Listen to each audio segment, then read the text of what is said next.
નમસ્કાર મિત્રો, હું અનિલ ભદ્રકિયા મારી યુટ્યુબ ચેનલમાં આપનું સ્વાગત કરું છું।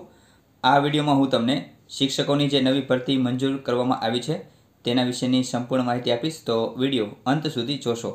અને હા, વિડીયો ગમે તો વિડીયોમાં લાઇક અને કમેન્ટ જરૂરથી કરજો, તેમજ જો ચેનલમાં નવા હોય તો ચેનલને સબસ્ક્રાઇબ કરી બેલ આઇકન જરૂરથી દબાવી દેજો। તો ચાલો વિડીયોની શરૂઆત કરીએ।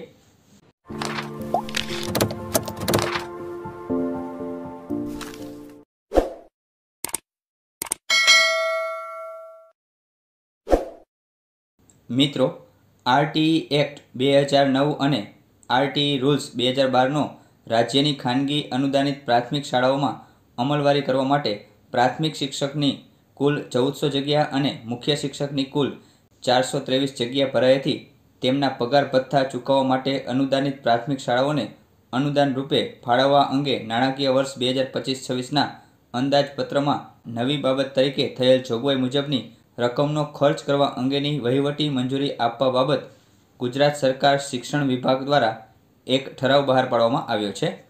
એ ઠરાવની વાત કરીએ તો કાળજીપૂર્વકની વિચારણાને અંતે નીચેની વિગતે નાણાકીય વર્ષ 2025-26ના અંદાજપત્રમાં થયેલ જોગવાઈ મુજબની ખાનગી અનુદાનિત પ્રાથમિક શાળાઓમાં પ્રાથમિક શિક્ષકની કુલ 1400 જગ્યા અને મુખ્ય શિક્ષકની કુલ 423 જગ્યા ભરાયાથી તેઓને પગાર ભથ્થા પેટે થનાર ખર્ચને ખાનગી અનુદાનિત પ્રાથમિક શાળાઓને અનુદાન રૂપે ચૂકવવા માટેની રકમનો ખર્ચ કરવાની આથી વહીવટી મંજૂરી આપવામાં આવે છે।